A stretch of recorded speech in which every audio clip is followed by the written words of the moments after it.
राज्य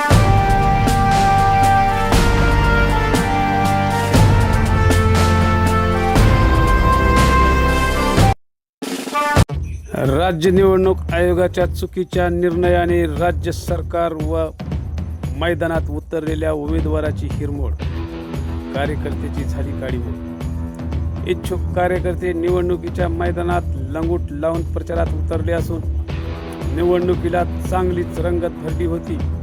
पण निवडणूक आयोगाने ऐन मतदानाच्या एक दिवस अगोदर म्हणजे 1 डिसेंबरला 4 वाजता निवडणूक रद्द केल्याने उमेदवार तर नाराज झालेच, पण त्याचे हजारो कार्यकर्ते नाराज होऊन घरी बसले व मतदारात तर तीव्र नाराजी दिसून येत होती। कार्यकर्त्याच्या प्रचारादरम्यान संध्याकाळच्या ढाब्यावरच्या जेवणावळी संपुष्टात आल्या आणि मैदानात उतरले सर्व उमेदवार आपल्या कुटुंबासह देवदर्शनाला निघून गेले। यामुळे इच्छुक कार्यकर्ते तीव्र संताप व्यक्त करीत होते। या सर्व बाबीमुळे बिनडोक निवडणूक आयोगावर जनता तर ताशेरे ओढत आहे, मग राज्य सरकार मूग गिळून गप्प का? हा वायफळ झालेला खर्च कोणाच्या माथी बसणार?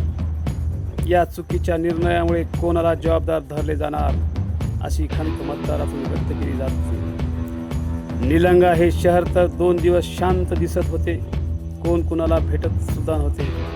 एवढी नाराजगी जनतेच्या चेहऱ्यावर दिसून येत होती। परंतु हे सर्व प्रकार कोणाकडून करण्यात आले, अशी खंत व्यक्त करत होते समाज गर्जना न्यूज मराठी, लातूर।